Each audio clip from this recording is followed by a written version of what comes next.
Bueno, señoras y señores, muy buenos días con la compañía de este par de señores hermosos. Tenemos hoy el honor de tener una charla, una conversación con un personaje muy conocido en el departamento del Tolima, el doctor Carlos Alberto Rocha Jaramillo, un ganadero de vaca mandaca que tiene pues obviamente una producción muy importante en el tema lácteo, está ubicado en la zona de Roncesvalles. Hoy tenemos la oportunidad pues de estar con él acá en vivo y en directo en estas historias de Ultrafinca. Mi doctor Carlos Rocha, muchísimas gracias por esta oportunidad. Bienvenido a los cuentos de Ultrafinca del Comité de Ganaderos del Tolima. Enorme felicidad, excelentes y magníficas mañanas a mis compañeros y socios de la pasión por la felicidad que es la ganadería. Ustedes como yo hemos disfrutado enormemente con esto. Algunos habremos ganado más o menos plata, pero lo que sí hemos ganado es la felicidad completa que se deduce de ser ganaderos, de ser personas sanas y de ser personas que es lo que todos tenemos que propender por hacer en la vida productiva de nuestra. Sí, señor. Bueno, hoy precisamente nos estamos guardando las distancias en medio de este tema de la pandemia del COVID. Hemos tenido todos los protocolos de bioseguridad que nos exige pues, el gobierno nacional. Nos hemos lavado las manos antes de entrar. Nosotros mismos hemos traído nuestro alcohol. Hemos guardado las distancias que nos exigen para poder desarrollar y poderles llevar a ustedes esta historia, lo que el doctor Carlos Rocha nos quiere compartir hoy, como él lo dice, en esta pasión que es la ganadería. Doctor Carlos Alberto, pues vamos a hablar varios temas hoy. Queremos conocer su historia de vida, cómo ha sido usted como ganadero, cómo llega un ingeniero al tema de ganadería, o sea, porque alguno dirá que qué compatibilidad existe entre ingeniería mecánica, creo que es su profesión, y el tema de la ganadería. Cuéntenos un poco cómo llega usted como ganadero, como ingeniero, al tema de ganadería. La gente tiende a pensar que el apellido Rocha está íntimamente ligado a la ganadería y efectivamente pues digamos que en esto como que ha habido ramas y en la zona de Ibagué, por ejemplo en el plan de Ibagué, en la meseta, pues ni más ni menos una de las personas más prestantes de esto fue mi pariente don Benjamín Rocha. Ajá, muy conocido. Pero aparte de eso existe, digamos, alguna otra línea de la familia, de parientes muy cercanos, que se han desarrollado sobre otras bases de conocimiento. Y es evidente que pues mi familia, la familia más directa, mis parientes, mi padre era médico, mi tío era ingeniero civil, mi otro pariente cercano era abogado y así sucesivamente. Luego, no había ninguna, no se podía hacer ninguna generalización en cuanto a que el apellido Rocha está ligado con el sector agropecuario, sino que hay gente que efectivamente ha estado en el sector agropecuario y otras personas que han estado en otra cosa. Yo tengo del ADN situaciones que para seguramente muy poca gente podría pensarse que porque este señor es ganadero o porque este señor su pasión hoy en día fuera de su pasión por la profesión original es la ganadería. La realidad es que yo personalmente provengo de dos ramas familiares, la una que ya dije, mi papá era médico, mi tío abogado y mi tío ingeniero, y pues por el lado de mi madre, mi abuelo Jaramillo, de Sonsón, Antioquia, mi abuelo era una persona autodidacta que fue la primera persona que desarrolló una máquina para hacer pitillos para una compañía que se llamaba Alotero, una compañía que estaba en el Valle del Cauca. Luego, luego yo tengo, digamos, del esquema más una dirección hacia esas cosas que al sector agropecuario. Muy empresarial, digamos. Pues digamos que lo que había era una gente que se había desarrollado era como en el sector del conocimiento hacia, en el caso de mi padre puramente era un médico médico, todo siendo, trabajando en la zona de Chaparral, la familia Rocha es de Chaparral. Y por el otro lado, de mi abuelo materno, una persona que, que era un autodidacta en la fabricación de equipos y de máquinas, y fue la primera persona también que hizo para la misma compañía Lotero una máquina para hacer bolsas de papel, cuando las bolsas eran de papel, y estamos hablando del año 60 o del año 70. Innovador completamente. Absolutamente dichoso para mí el tener de para atrás gente de esa forma de ser y de esa forma de pensar. Y obviamente la pregunta es, bueno, ¿y usted por qué termina en esto? Entonces yo, desde muy pequeñito, sí tuve unos parientes por el lado de mi madre, una tía mía, doña Lucy Jaramillo de Sendoya, que sí tenían por el lado de Sendoya unas fincas en la zona de Venadillo. Claro, los Sendoya. Yo desde muy chiquito y desde muy niño, 4 años, 5 años, mi mamá me mandaba con la tía a esas fincas. A esas fincas de Venadillo, en donde estaba una finca se llamaba Sierra Morena, la otra se llamaba Palo Bayo y demás, y allá yo iba con gran felicidad. Y conocí gente absolutamente espectacular que se movía en eso, que sí era en esa época el sector agropecuario. Le preguntaba yo a don Rodrigo Peláez hace 8 días que sí, en esa mismo trasegar cuando pequeño, ¿no lo ponían a usted a tomar leche recién ordeñada con alguito más? ¿No le tocó? Pues la realidad es que inclusive lo que hacíamos era eh, con los parientes de la misma generación, tomar casi que leche directa del pezón. Ajá.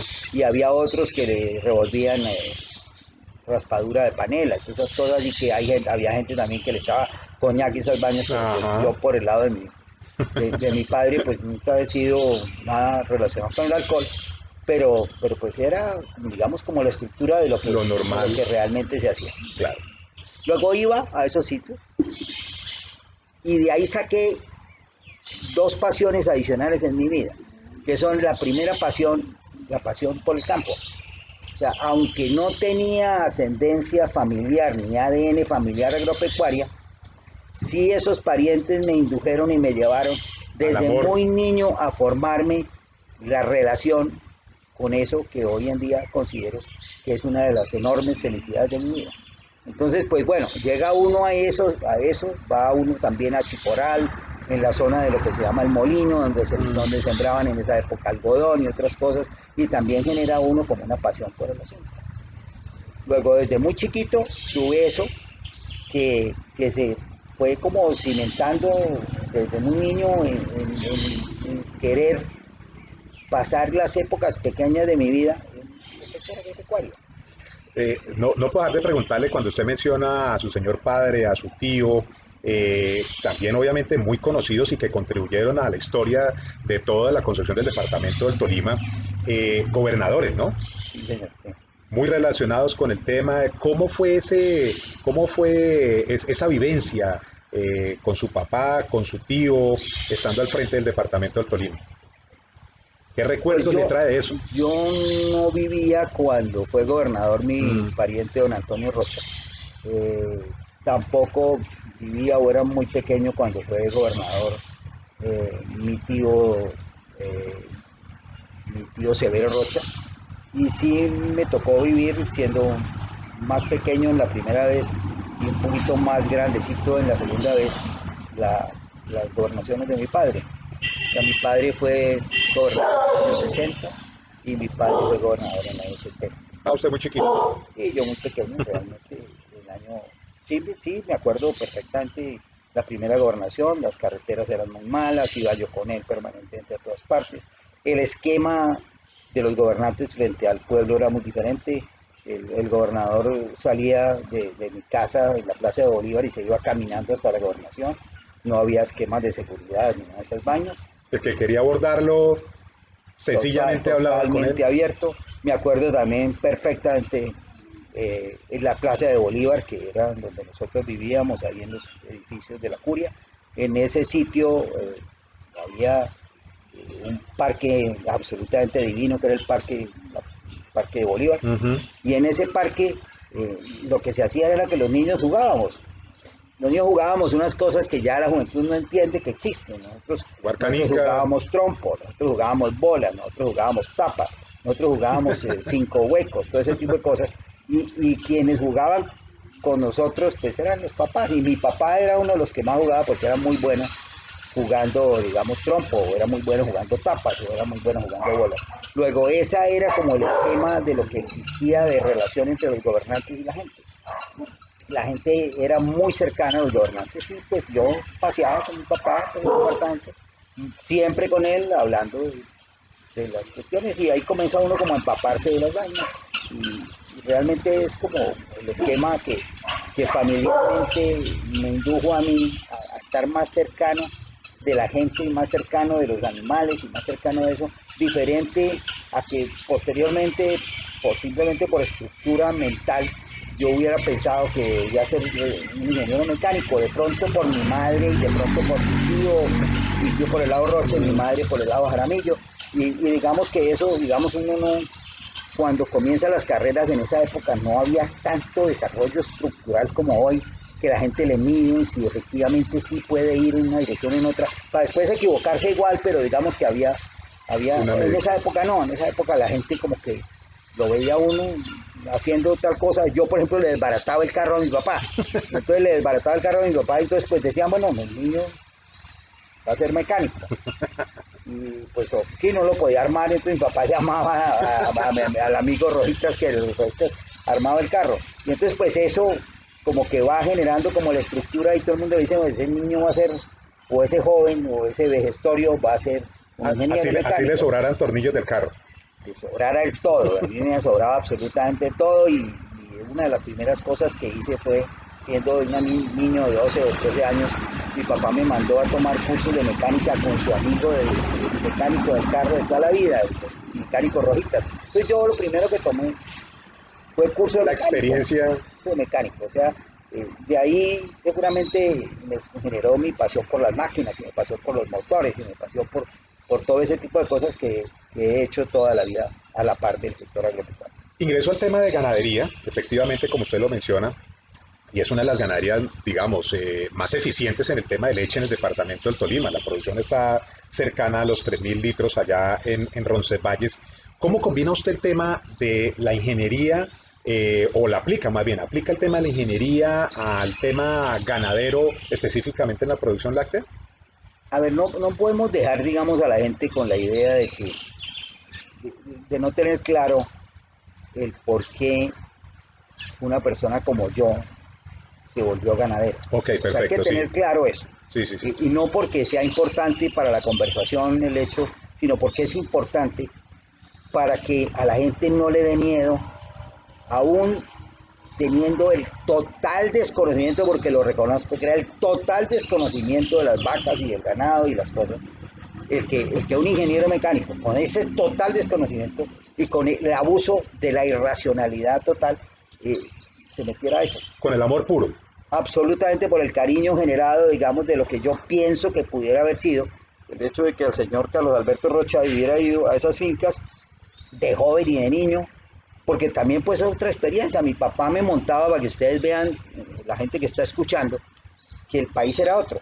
Mi papá me montaba en un bus de Velotax, que a las 4 de la mañana salía el bus de Velotax que iba para San Antonio de los Micos, y mi papá me montaba en ese bus, escribía una cosa que tampoco la gente joven sabe que existe, que era una vaina que se llama telegrama, y le decía a la persona, a doña Clemencia de Alvira, que vivía en una finca en San Antonio, le decía, hijo, a esa sábado. Y entonces, pues yo estaba ya el sábado en el bus de Velotax. El bus de Velotax iba por la carretera, una carretera que inclusive era bastante mejor que la carretera actual. Y yo llegaba allá a San Antonio, me recogían en un caballo porque la finca no tenía carretera, y yo iba a esas fincas. Y de doña Clemencia, y yo, feliz y dichoso, comí una cosa que también se acabó en el Tolima, que es el chirimoyas, que muy poca gente también debe saber que eso existe, y que es absolutamente la fruta más deliciosa, que por esto de gustos pues nadie puede decir que el gusto mío es mejor que el de otros o peor. Digamos que yo simplemente les digo y les recomiendo que si alguien tiene la estructura mental de sembrar alguna cosa para producir Ojalá pudiera irse por el lado de las chirimoyas. Es un producto, es absolutamente exquisito. Allá digamos que en esa época, cuando uno comía granadillas no era en el supermercado. Las granadillas se iba uno para el bosque. A bajarlas del palo. Y en el bosque había la producción de granadillas. No era nadie que tuviera un cultivo, nada de esas vainas. O sea, realmente esa es como la situación. Luego, cuando yo me gradué de ingeniero mecánico en el año de 1974, llegué donde mi papá muy feliz después de la reunión de la universidad y le dije a mi papá que yo quería comprar un carro. Yo ya había trabajado desde el año 71, 72, por cuestiones de familia. Ya éramos en cierto momento 4 estudiantes de universidades. Luego la situación económica no daba para eso. Probablemente un médico de hoy pueda subvencionar 4 estudiantes universitarios. El médico de la época, y no sé si seguramente si lo pueda, pero el médico de la época no. Hoy en día uno se queja de que existe la EPS, pues la realidad es que existe el CISBEN. En esa época no existía absolutamente nada de eso. Las personas accedían a un médico y la gran mayoría era por consultas, digamos, de lo que llamaban de caridad, y los médicos iban a los hospitales a atender una que otra persona que tuviera recursos económicos, pero la gran mayoría de la gente tenía lo que después se llenó como un colofón de la actividad de la medicina, y es que la gente vivía de lo que le daba a la gente el pollo o la gallina o la cosa.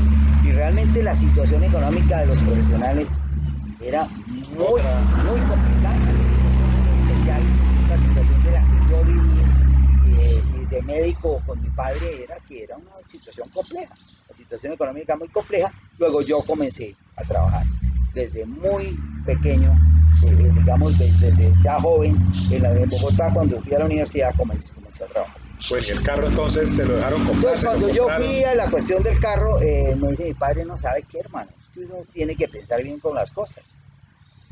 Cuénteme una cosa, ¿usted cuántos piensan que van a una universidad en el ambiente moderno? ¿Qué porcentaje de los colombianos tienen acceso a una universidad? Porque esa es otra cosa que la gente se le va olvidando. En Ibagué no había sino la Universidad del Tolima. Universidad que adoro, porque además el sitio en donde está instalada la Universidad del Tolima hoy en día, esa universidad la hizo mi padre. Mi padre fue el que desarrolló la Universidad del Tolima en la zona de Santa Elena. Hace 75 años. Si usted entra a la Universidad del Tolima y encuentra la plaqueta fundamental de la entrada a la Universidad del Tolima, ahí dice que la persona que tuvo que ver con la Universidad del Tolima fue el señor Alberto Rosalía. Luego, estas son cosas que lo van a uno como formando en la estructura. Claro. Y pues tuve la felicidad enorme de que mi hija decidió, en lugar de estudiar en cualquier otro sitio que seguramente hubiera podido estudiar, pues estudió en la Universidad del Tolima. Mi hija es veterinaria y zootecnista de la Universidad del Tolima, y él también hizo un posgrado en la Universidad del Tolima. O sea, mucho honor.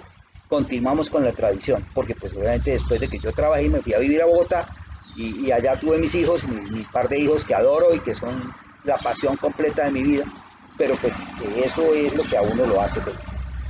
Luego, cuando le dije a mi padre lo del asunto del carro, me dice: hombre, ¿usted no ha pensado que uno tiene como que ser como aterrizado de los privilegios? No entiendo, ¿qué tiene que ver que yo, que acabo de salir de la universidad, que ya tengo que ya tengo el trabajito que ya tenía, y que ganaba 11.000 pesos y que la cuota valía como 6.000? Le dije: pues a mí no me parece ninguna irresponsabilidad, padre, que yo quiera comprar un carrito. Sí. Dice: no, hermano, es que yo pienso que usted debe como hacer las cosas como al derecho.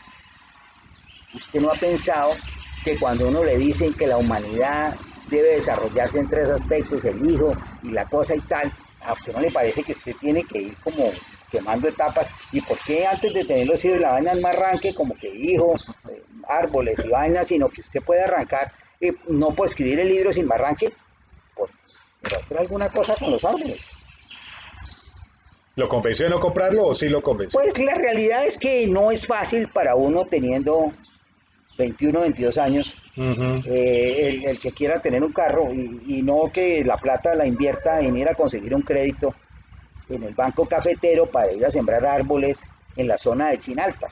Entonces, pues eso no es fácil, ¿no? Pero digamos que hoy en día lo que reconozco es que esa formación estructural de mi padre y de mi madre es lo que lo hace a uno ser una persona de bien. Ujú. No que tenga mucho o que tenga poquito, sino que tenga dos elementos básicos que son la humildad, que nunca se puede perder. Uno nunca puede, independientemente de que sea la persona De los que cartones, más de la sepa plata. sumar en Colombia Ok. o en el mundo entero, que uno tenga humildad. Y con esa humildad siempre va a llegar a cualquier parte. Entonces, pues yo simplemente lo que hice fue eso, fue lo primero que hice, sembrar unos árboles, me consiguió un crédito, mi papá me ayudó, aunque no era una persona, simplemente conocía al gerente de esa época del Banco Cafetero, y yo lo primero que hice fue sembrar árboles. Eso es como la primera estructura. Sí. Y lo siguiente que hice fue mi hermana, para que de una vez sepan cómo entra uno a las cosas y que no necesita que haya un proyecto desarrollado por una universidad de Harvard, ni de MIT, ni nada de eso. Uno entra a las cosas en la vida. ¿Por qué? Porque las circunstancias de la vida lo mandan. Mi hermana en esa época era casada con un señor de Roncesvalles, mi hermana Pilar. Ujú. Y en unas Semana Santa me dice, hola, ¿usted qué va a hacer en la Semana Santa? Pues a esa edad pues cualquiera tiene novia, cualquiera tiene no mucho. Me dice, oiga, ¿y usted por qué no nos acompaña? Vamos a pasear a Vamos a Roncesvalles a pasear. Hasta ahí no había ido a Ronces. ¿O sí Yo había? no conocía a Roncesvalles. Ok. Tenía la estructura de que la carretera de Roncesvalles la había hecho mi papá cuando era gobernador, pero él me decía que era un sitio muy bonito y toda cosa, pero pues no tenía mayor conocimiento del tema. Yo me había movido en donde, como le digo, estaban los parientes nuestros, y iba mucho a Chicoral, a la zona del Molino, a la A zona del Canal Venadillo. Jaramillo, que iba mucho a Venadillo y todo ese tipo de cosas, y que iba a San Antonio de los Micos, pero yo nunca. Cuando uno va, pues obviamente una hora más hubiera llegado a Roncesvalles, pero no era eso. Yo iba en mi bucecito, tenía 7, 8 años o 6 años, y yo iba a dar a San Antonio de los Micos. Ajá. Entonces, bueno, acepté la invitación porque además me fascinaba. No era nada que no estuviera dentro de la total felicidad mía, que me dijeran, vamos a Roncesvalles. No tenía ni idea cómo era eso allá, ni nada. Invitaron. Llegué allá en una Semana Santa y comencé a ver que para llegar a la finca la finca a la que me invitaron, uno pasaba por lo que después es como el río insignia de la zona, que es el río Cucuana. Entonces uno Ujú. pasaba por encima de un puente o pasaba por el mismo río, porque pues los desarrollos de los puentes eran como muy, digamos, muy escasos. Entonces, pues lo primero que uno ve, primero esa belleza, esa majestuosidad Ese y valle. las palmas de cera, y una cosa, bueno, para cualquier persona dirá, bueno, esa vaina se puede conseguir también en cualquier otro lugar de la humanidad, pero pues bueno, a mí me fascinó esa cuestión, me fascinó el río me llegó al alma y me llegó al corazón, un río perfectamente cristalino, precioso, hermoso, lo más divino que es una persona, como, o sea, es como transportarse a cuando uno veía películas de vaqueros, que eso ya no existe, eso es otra cosa que para los que están oyendo, no sé qué tantos viejitos como yo la estamos oyendo, pero pues eso era, digamos, una parte en donde se veían a los vaqueros pasando, vadeando unos ríos y demás. Entonces, pues eso era como lo que uno comenzaba a ver, y el señor del caballo, y el vaquero del caballo, y la vaina y tal, pues eso realmente, Lo encontró en esa Ronces. vaina me dijo, esto es una hermosura. Porque ya en esa época el deterioro de la sabana de Bogotá era grande. Ya en ese, o sea, ahora la gente dice, no, es que fue ayer que comenzó a escasearse el agua en la sabana de Bogotá, no. El agua de Bogotá, el problema del agua de la sabana ya era muy grande, y gigantesco. Y el río Bogotá, si bien es cierto hoy en día es lo que es, en esa época no era menos. Seguramente vivíamos mucho menos personas y la contaminación era igual proporcional, contaminados. pero era igual de contaminado o proporcionalmente contaminado. Luego eso me llenó totalmente mi vida. Dije, ¿cómo carajos puede existir eso? Bueno, fui a la finca, estuvimos allá la Semana Santa y en medio de la Semana Santa la señora dueña de la finca me dice, oiga, Carlos Alberto, ¿y usted por qué no me compra la finca?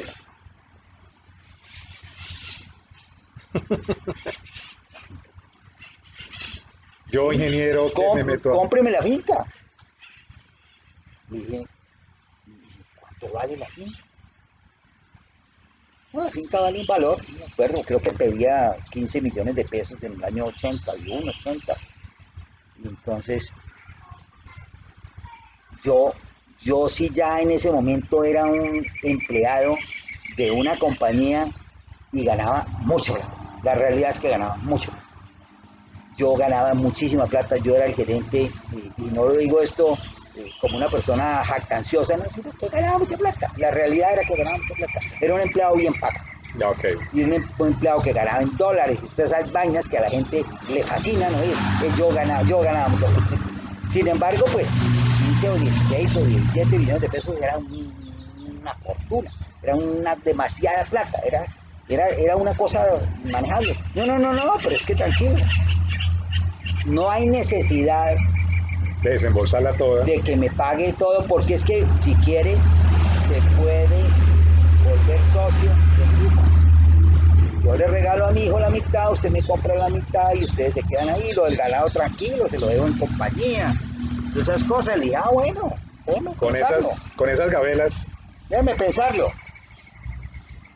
Y comenzamos como a hablar de la plata, el precio, y yo siempre en la cabeza, pues uno como ingeniero, y además estructurado por mi papá y por mi mamá, pues yo no podía cometer el desaguisado de comprar una cosa que no pudiera pagar.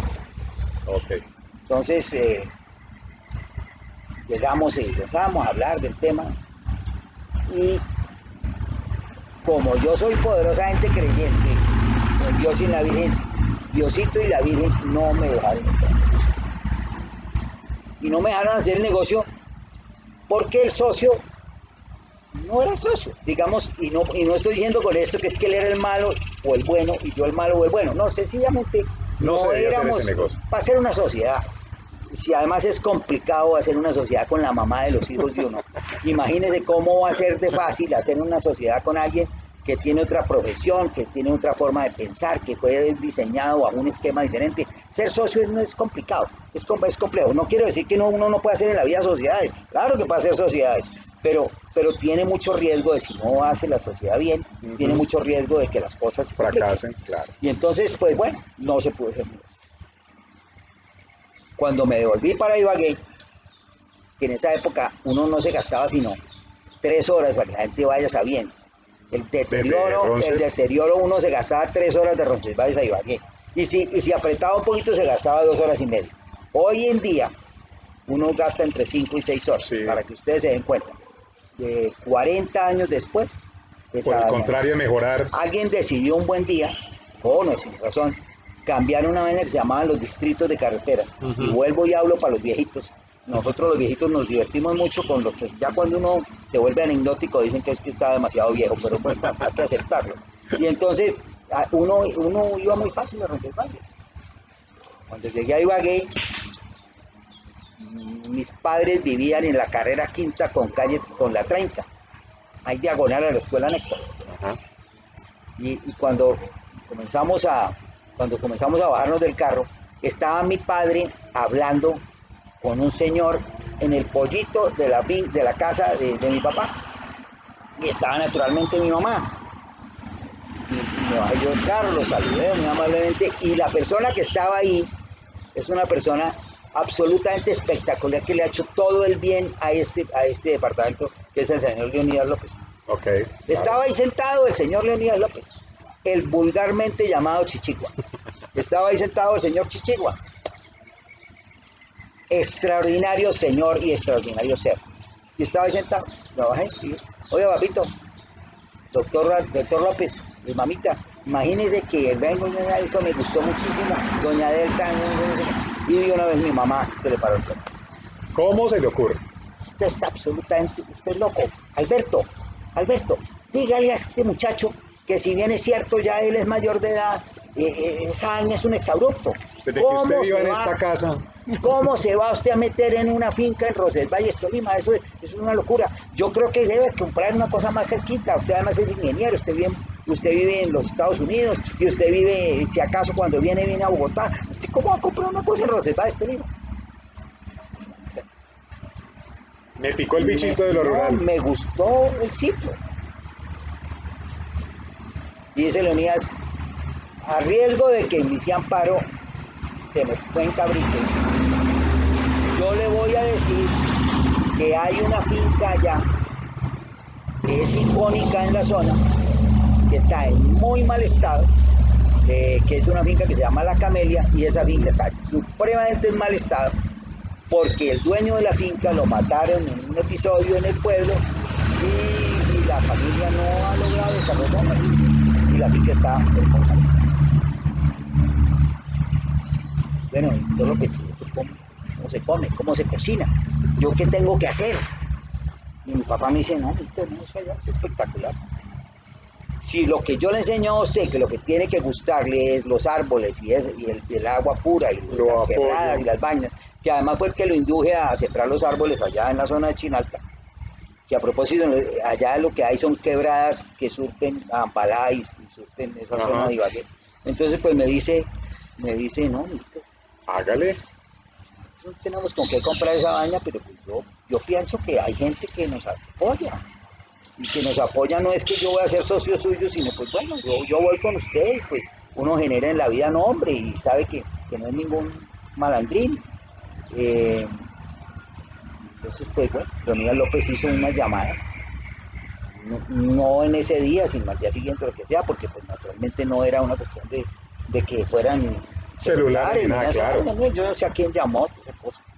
Y llamó inclusive, creo, a una persona que era como gerente del Banco Ganadero. Y una persona, también una persona espectacular, al señor Héctor Vidal, de todas las calidades. Sí, señor. O sea, uno lo que es en la vida es que se llena de arquetipos de personas tan lindas como él, o como López. Entonces lo llaman y bueno, sí, ellos tienen aquí un crédito en el Banco Ganadero. Banco Ganadero.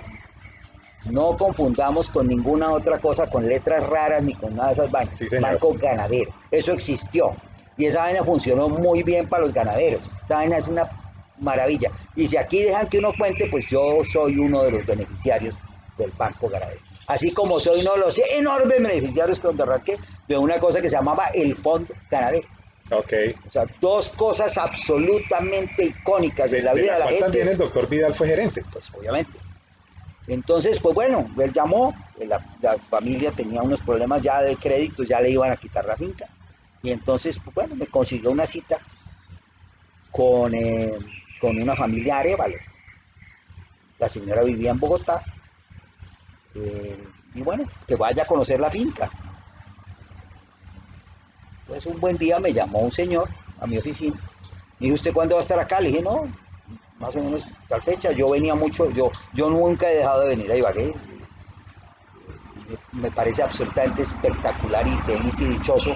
Ibagué es una ciudad con obviamente todos los problemas del planeta, es dificilísimo conseguir empleo, todo ese tipo de cosas, pero pues es un sitio que le llena a uno la felicidad. Muy buen video. Además, como yo no soy especial, no me gustan los lagostinos un 7, ni un 5, ni un 12. Yo con un helado del trópico de mora, con eso puedo comerme los que sea y eso es absolutamente espectacular. O con los helados de la 38 de la gente que produce también una pizza espectacular, pues esa es, porque no puedo hacer publicidad política pagada porque si no me regañan aquí y me cobran en sus créditos, pues esas vainas lo llenan a uno de felicidad y el tamal y la vaina y tal, más la gente que es una gente espectacular. Bueno, entonces me consiguieron una cita y un señor, yo ni tenía ni jeep ni esas vainas, ¿y qué uno tener jeep? ¿Cómo? Un tipo que trabaja, no sé qué, pues no tienes jeep, tienes carro. Bueno, entonces nos fuimos para Roncesvalles A conocer a conocer la finca de la Las señora Camelas. Arévalo, de la señora de Arévalo.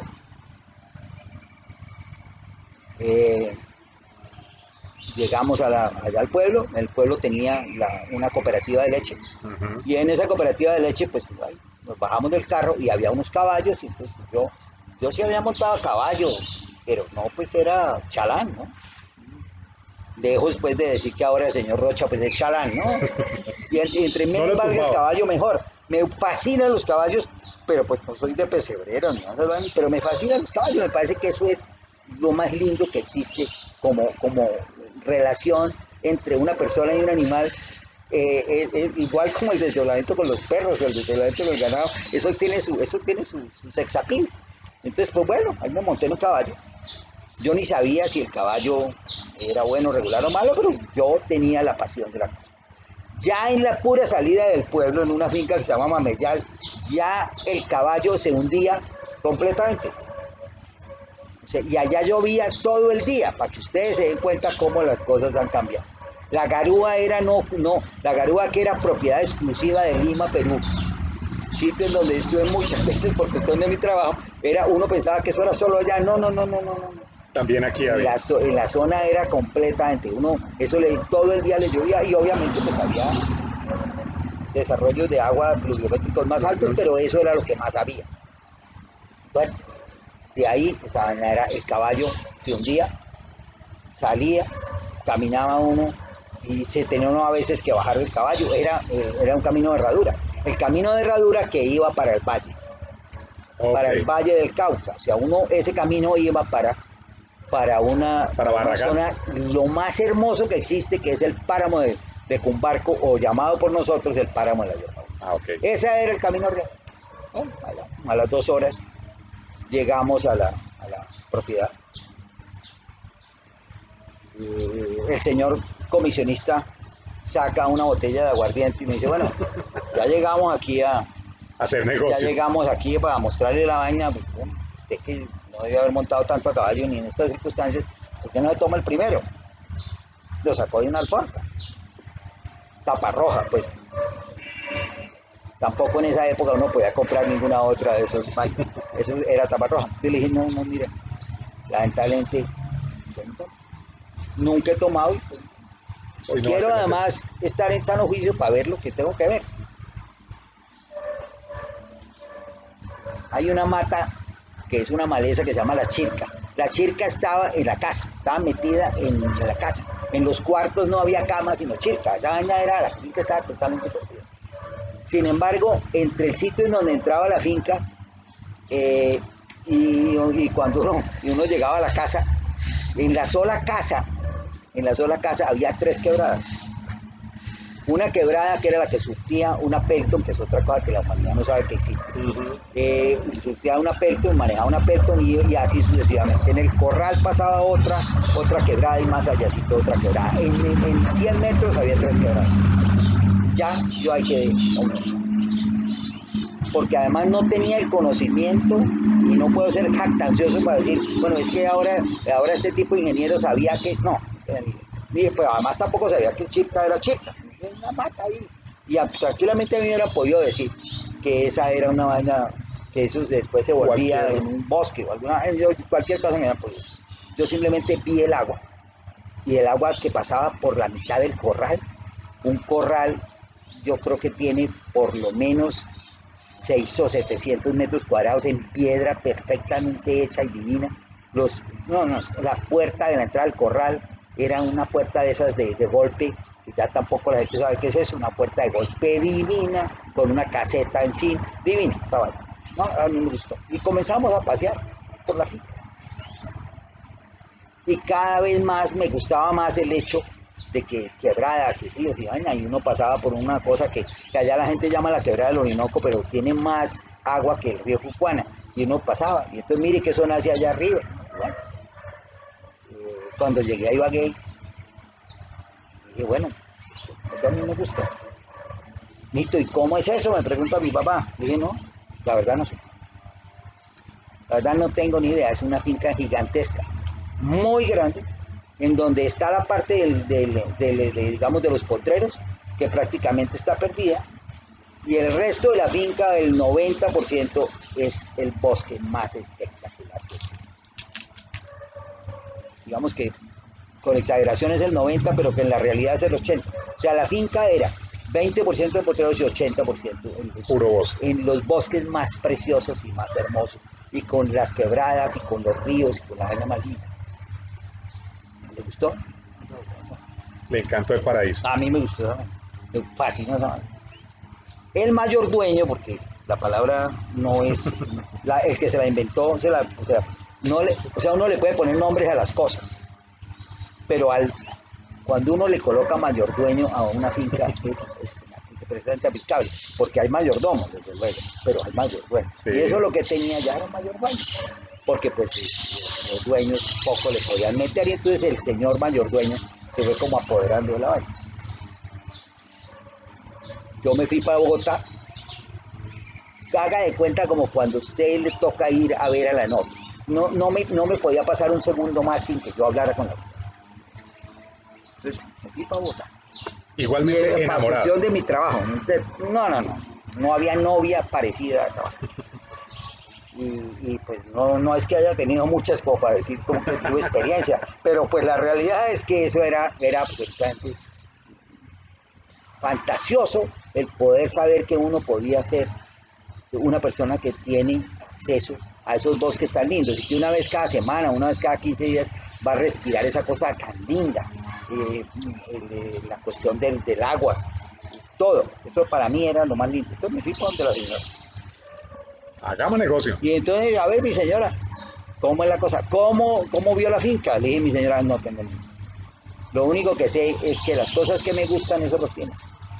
Pero mire, doctor Rocha, eso está en muy mal estado, yo debo reconocer, pues, y mi señora, hay cosas que se arreglan y hay cosas que nunca se pueden arreglar. La gente dice que uno siembra yo no sé qué y que vuelve y recupera el agua. Esas vainas sí, eso se pueden hacer, pero es una cuestión de décadas. Usted tiene lo que es el patrimonio de la humanidad. Ok. Luego pídame lo razonable, a ver si yo soy capaz de comprarle, porque además, pues evidentemente, usted quiere vender y yo quiero comprar. Entonces la señora me dice, mire, yo he pensado mucho. Usted está muy recomendado por el doctor López, el doctor Lenín López, y está recomendado por yo no sé qué, y por el gerente del banco ganadero, que me dicen que por favor haga el negocio, pues porque si no me van a tener que quitar la finca. Y pues eso, ahora, yo sé, mi señora, pues que eso de ninguna manera puede plantearse como una extorsión, de que yo la voy a extorsionar a usted porque si no va a perder la finca si no me la vende, porque además allá no va a ir a comprar nadie. Ella lo sabía y yo lo sabía y todo el mundo lo sabía. Eso allá en esa época. Complejo. Bien complicado, ya la cuestión de guerrilla era rampante, y más en esas zonas era absolutamente rampante. Luego, mi señora, ¿yo por qué quiero comprar? Porque eso me pasa. ¿Qué pueda pasar mañana, pasado mañana o traspasado mañana? No tengo ni idea. Digamos que algunas personas dirían que ese es un acto de irresponsabilidad. Póngale el título que se le dé la gana y yo acepto el título que sea. Si eso es una irresponsabilidad, yo la asumo 100%. Tengo el apoyo de mi padre, ya en ese momento había conseguido el apoyo de mi madre y tengo el apoyo de Dios y de la Virgen que me van a llevar en esta vaina a buen camino. Bueno, la finca vale 5 millones de pesos. ¿Cómo? 5. Y le acaban de ofrecer de 5 por a otra. 15 o a 17. Ajá. Claro que la otra finca pues tenía la casa muy bonita y no tenía una sola chirca, pues había que comprarla para verla, pero otra cosa. Pero pues esta era una finca completamente, absolutamente la dicha total. Lo que a mí me gustaba. Y voy a reconocerlo. Y no se trataba de que primero hubiera pensado yo que ahí cabían 2 vacas, 3 vacas, 100 vacas, 200 vacas, 500 vacas, que algún día yo iba a producir leche o iba a producir nada. No, a mí lo que me fascinaba era la parte básica, eso que no es cambiable. La parte básica en la vida no es cambiable. No es cambiable el hecho de tener ese paraíso. Ahora, después usted puede ponerle a eso 2 vacas, o 3 vacas, o vacas verdes, o vacas grandes, o vacas chiquitas. Pero la parte básica, eso lo tiene la naturaleza. Y la naturaleza, bueno, hay unas personas que lo pueden comprar, o que lo pudieron comprar, como yo. Eso no es comprable hoy en día, pero pues en esa época era comprable. La empresa con la que yo trabajaba, para redondear esta vaina, porque ya es demasiada carreta y la gente se nos está aburriendo, la empresa con la que yo trabajaba me había dado de dotación un carro.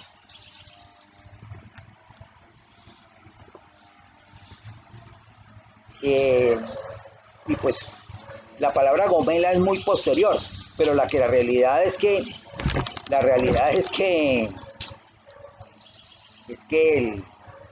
la gomelería existía. Y pues seguramente uno lo que era un gomelo, un gomelo del año 80. ¿Cómo era? Pues bueno, un poquito diferentico ahora, pero entonces pues a mí me habían dado un carro que había importado una compañía para la que yo trabajaba, y ese carro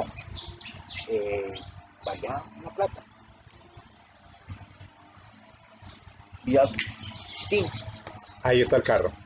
llamé a mi jefe, al señor Charlie Byers, que estaba en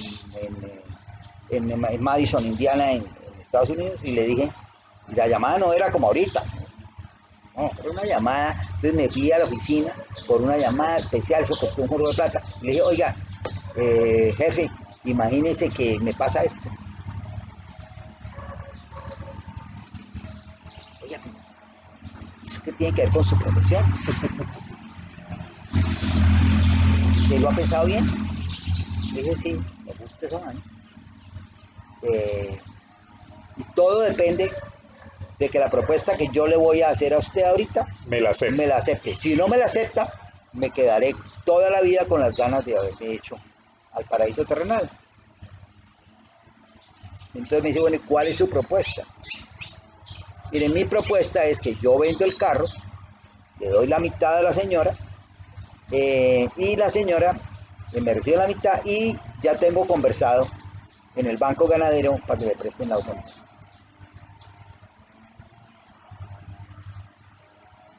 Siendo, a ver, y el carro para usted moverse, ¿sí, no? Entonces, como para la finca necesito un jeep. Un Jeep, claro. Entonces yo compro un jeep, eh, y como usted, una vez le amarré los perros, como usted no es una persona que le importe el estatus mío, o sea, sino lo que yo pueda servirle con el brain mío, la forma de El pensar conocimiento para y la el vaina, trabajo. entonces pues bueno, pero es que a usted le interese que yo llegue en un carro A o B o C a visitar a los clientes de la compañía. No tiene ningún problema. Me gusta la pasión y su motivación. Hágale, venda el carro. Me gusta, me apasiona esa vaina. Yo nunca había hablado con un empleado que tuviera esa pasión y esa motivación para meterse en una vaina que no tiene ni idea.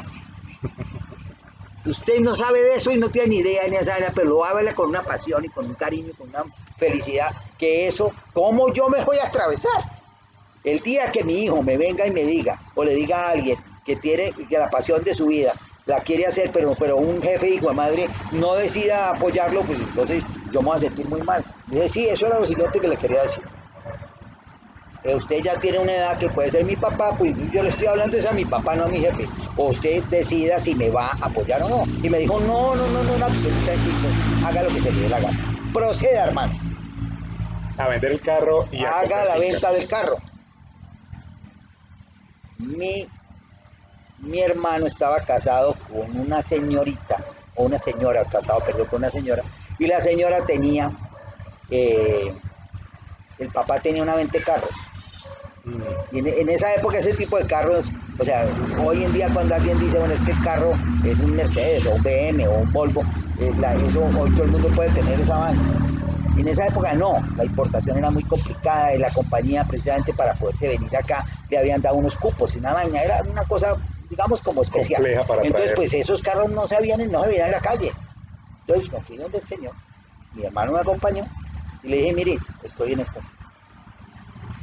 Y pues como le digo, no era una cosa de que todo el mundo tuviera, entonces pues a ellos también les servía tener un carro para la gente. No, Carlos Alberto, claro. ¿Cuánto estimas tu carro?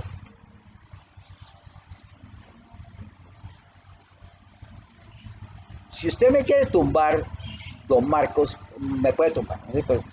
Pero yo creo que lo que estamos es contándole lo que es, a ver usted que, no, ese carro puede valer 2,5 millones. Luego 2,5 más 2,5 ya era una cosa fácil, porque el crédito era un crédito de esos de ley quinta.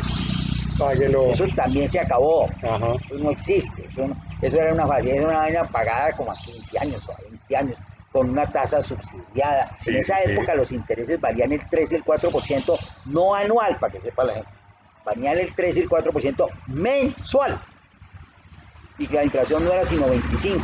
Luego, si la inflación era 25 o 20, el costo del dinero era 60 o 70 al año. Era una cosa absolutamente trambótica. Pero la ley quinta daba plata con cuenta, como decimos los campesinos. Entonces compré la finca. Y obviamente, como dicen la gente, uno tiene que tener varios capitales cuando compra una finca. El capital para comprarlo, Capital para trabajar. el capital para arreglarla y el capital para surtirla. Ajá.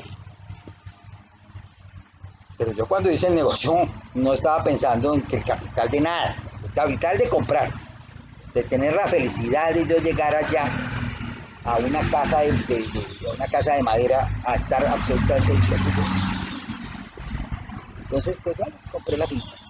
Esa finca se compró en el año de 1982, con el apoyo, porque lo tengo que decir hasta la ciudad toda la vida, de alguien que me creyó, que era mi jefe en los Estados Unidos. Ese señor me ayudó, me apoyó, me dejó hacer todo lo que yo le propuse, se sintió absolutamente dichoso siempre que conversé con él, cómo le va, cómo ha estado, qué tal, esas cosas, porque pues las noticias que llegaban de Colombia no eran las mejores. Muy trágicas, claro. Las noticias no eran fáciles, las noticias eran complejas y naturalmente pues se preocupaba por su empleado. Y pues el empleado pues tenía que saltar de país en país y de cosas en cosas, pero pues bueno, yo hacía esa vaina, me fascinaba, me gustaba, estaba dentro de mi marco y era completamente afín las dos cosas en la estructura mental que yo logré desarrollar. Entonces pues bueno, me compré la finca.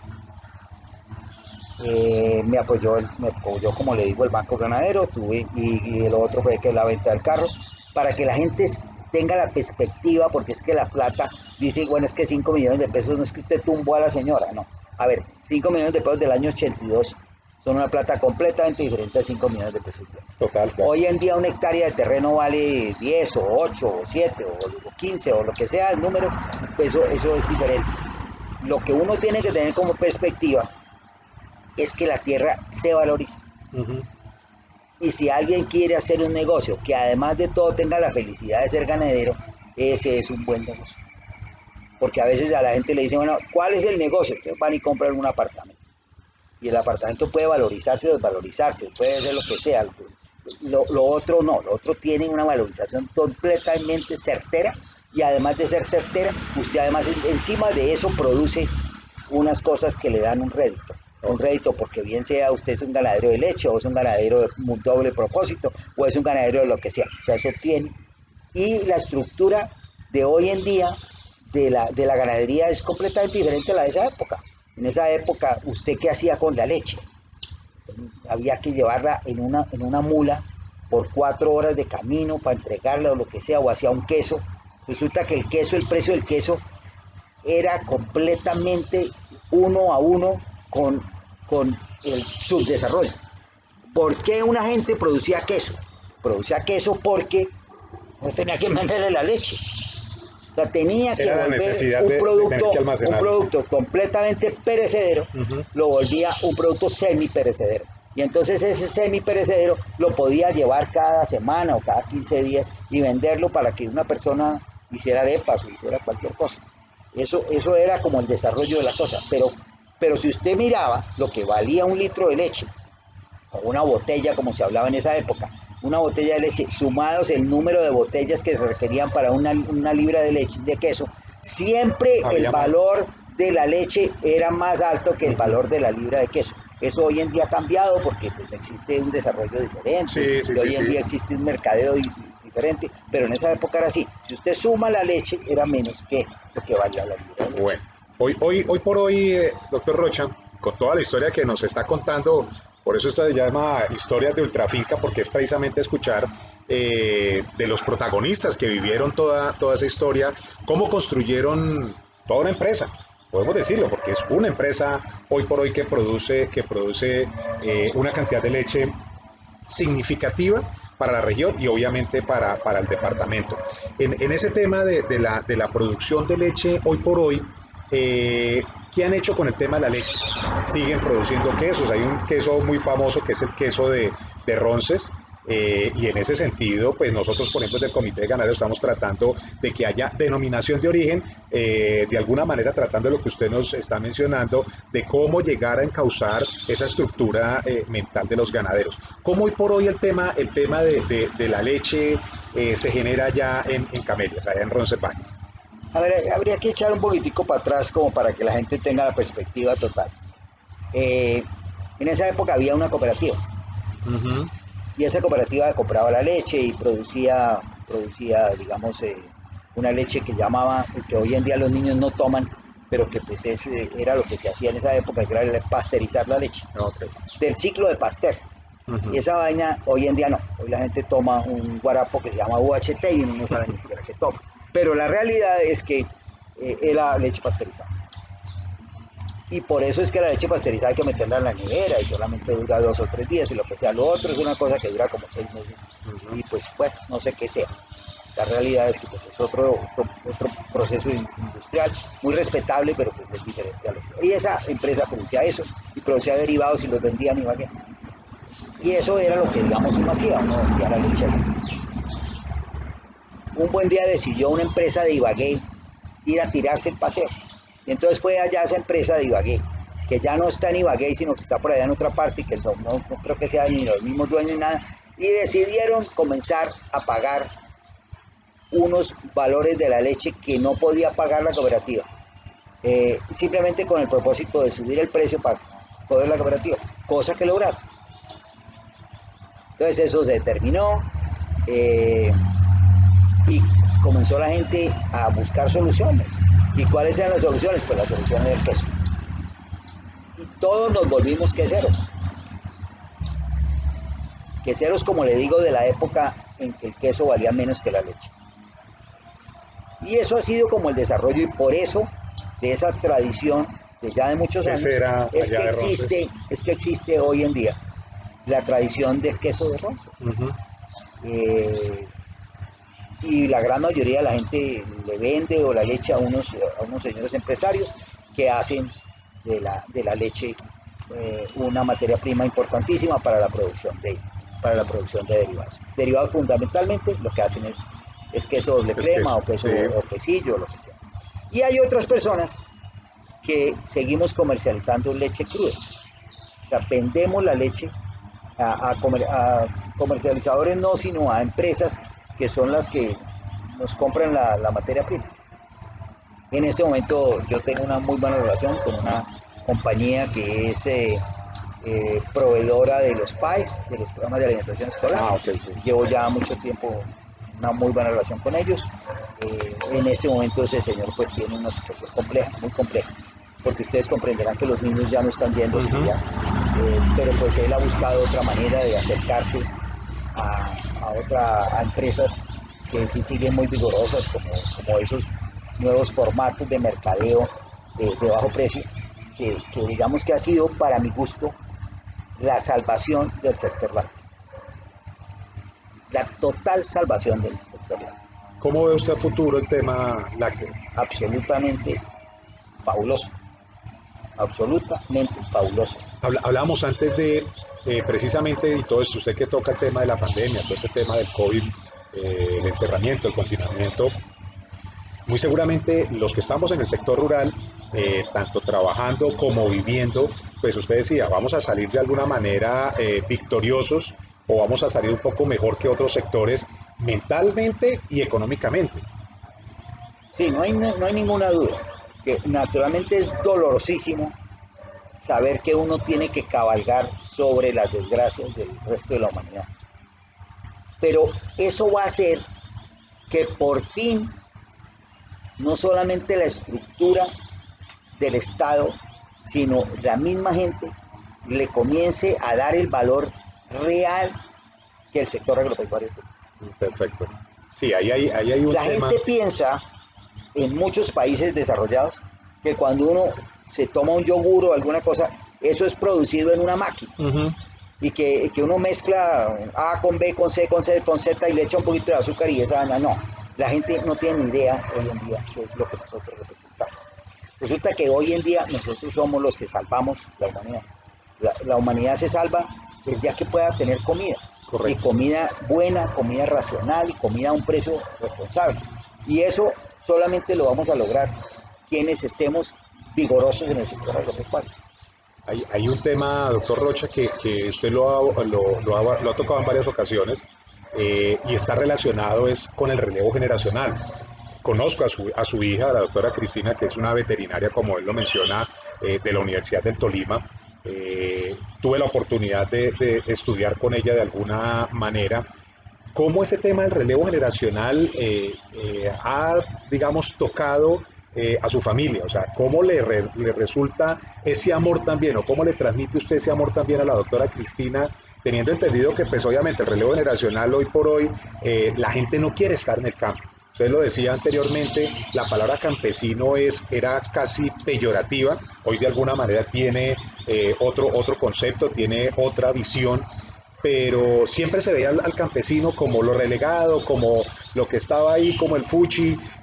¿Cómo hace usted con la doctora Cristina para brindarle, para crearle ese amor también del sector rural?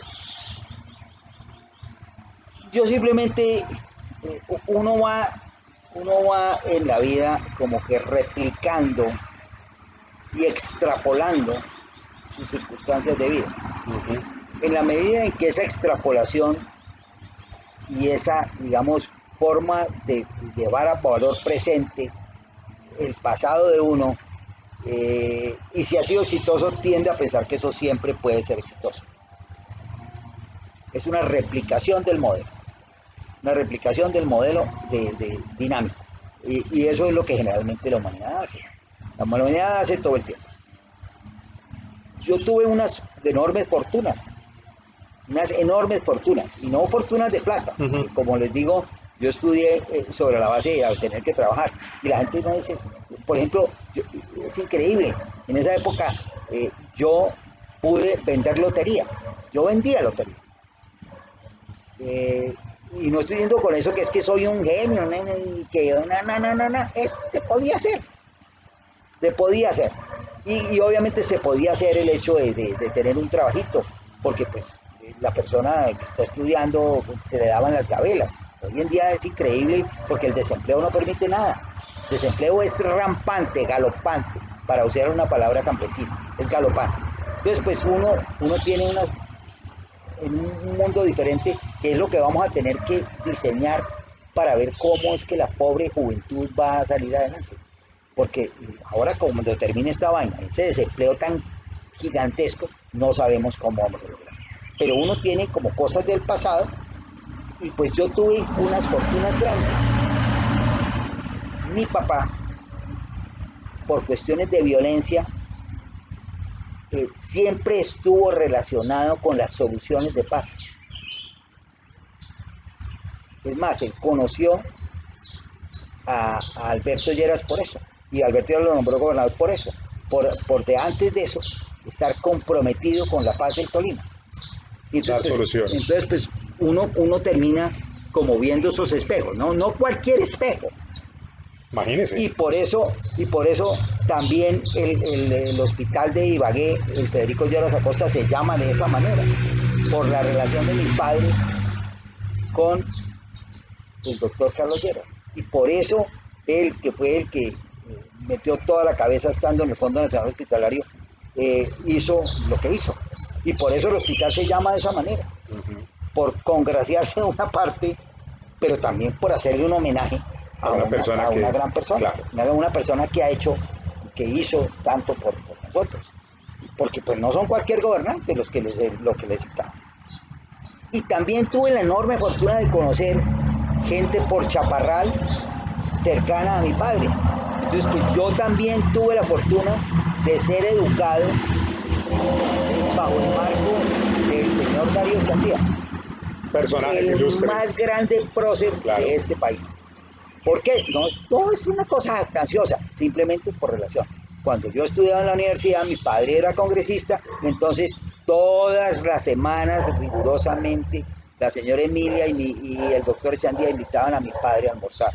Y yo era colinchado. Claro. Y yo oía a alguien que pues obviamente hoy en día la humanidad seguramente no sabe quién es, la gente hoy, pero si alguien que conoció es absolutamente lo más hermoso de persona, lo más sano, lo más lindo, y pues obviamente hay frases que son las que se han quedado en la estructura mental de la gente. Entonces uno como que oye eso. También por cuestiones de trabajo tuve la enorme fortuna también de estar cerca de una persona también muy amigo de mi padre, el señor de Honda, Palacio Rudas. Don Alfonso Palacio Ruedas, Ajá, don Alfonso. por cuestiones de trabajo, pero primero lo conocí por la cuestión. Entonces uno como que... Y eso fue lo que trató de transmitirme. Esa vaina es un cassette que nadie se lo puede quitar. Nadie se lo puede quitar. Y eso le transmitió entonces usted pues a la obviamente Cristina. cuando uno es educado bajo ese marco, y bajo ese marco, las personas que he citado, nadie puede levantar el dedo acusador de ninguna manera, sino la felicidad enorme de saber que existieron esas personas. Y lo otro es mi pariente, el doctor Antonio Rocha Alvira.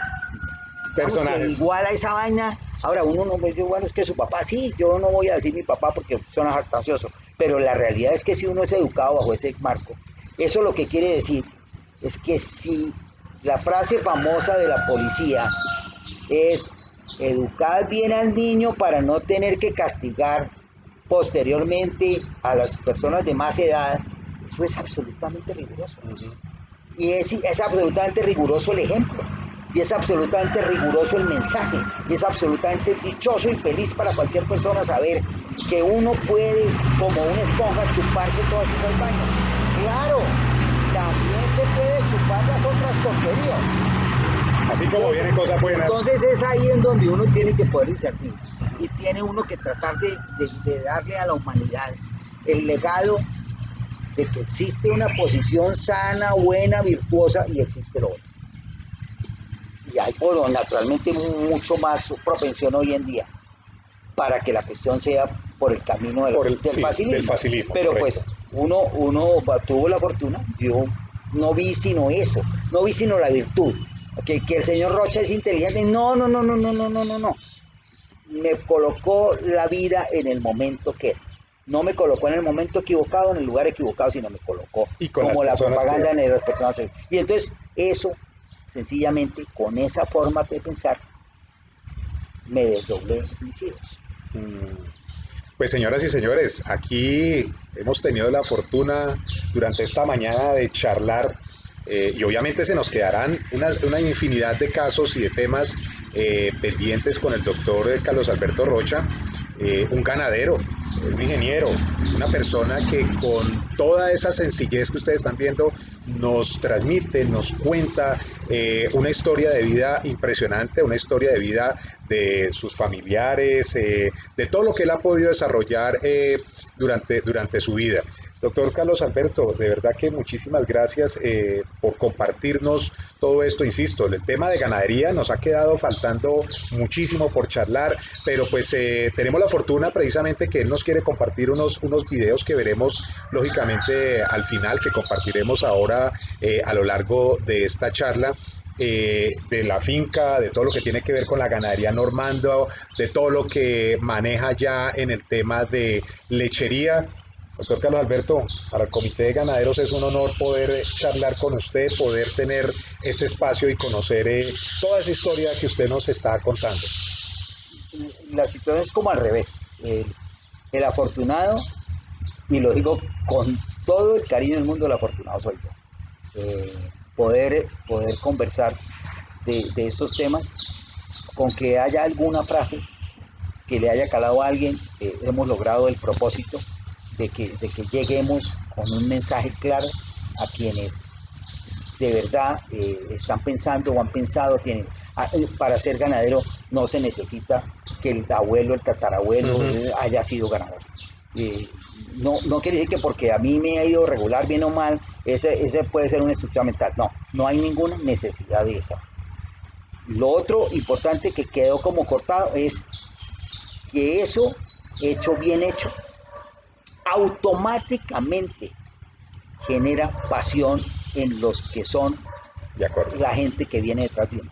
La nueva generación. Y si bien yo tengo una hija que está en el sector agropecuario sencillamente por estudios, tengo un hijo absolutamente precioso y divino también como Cristina, que se llama Carlos Alberto, que a pesar de haber estudiado, a pesar digo yo, porque pues eso es lo que la gente piensa, antropología, siempre ha hecho los estudios exactamente sobre cuál es la influencia que tiene el ganado sobre la cuestión ambiental y demás, y eso digamos que va a ser nuestro reto como sociedad ganadera. Ese es el reto al que tenemos que enfrentar. Por ahora seguramente la pandemia lo va a sacar un poquito del tema, pero muy seguramente eso va a ser un tema fundamental al que tenemos que enfrentarnos las personas ganaderas y tenemos que solventar ese problema frente a la sociedad de ver cómo para seguir adelante y para ser cada día más exitosos y cada día más aportantes a una sociedad que nos requiere, que lo hagamos de una manera en que no agredamos a nadie, y eso es lo que tenemos que comprometernos en el 100%. Y estamos comprometidos con mi hijo Carlos Alberto y con mi hija Cristina para salir adelante en esto y seguir por el camino del bien y el camino sano y el camino estruendosamente bien hecho para que toda la humanidad salga adelante con unos ganaderos que sean responsables y sean exitosos.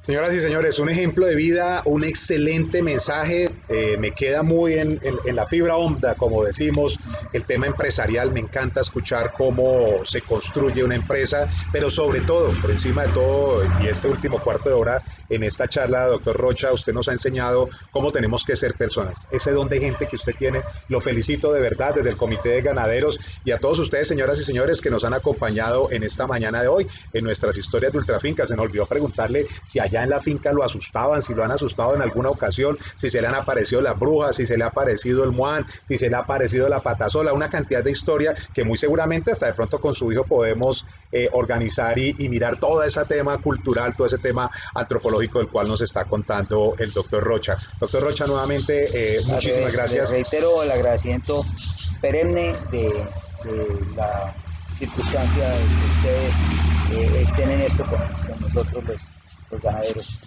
y he tenido el privilegio de ver a algunos de los de ustedes, y es una labor absolutamente feliz y dichosa. Gracias, mil gracias. Muchos mensajes nos quedan hoy con el doctor Rocha, muchísimas gracias. No se les olvide suscribirse a nuestro canal de YouTube, Comité de Ganaderos del Tolima. Vamos a ver entonces ahorita unas escenas de los animales, del ganado espectacular que tiene el doctor Rocha allá en la producción de leche en Roncesvalles. Señoras y señores, no se les olvide entonces suscribirse a nuestro canal de YouTube. Muchas gracias por acompañarnos, doctor Rocha, un feliz día. Muy amable y muchísimas gracias. Feliz día a todos.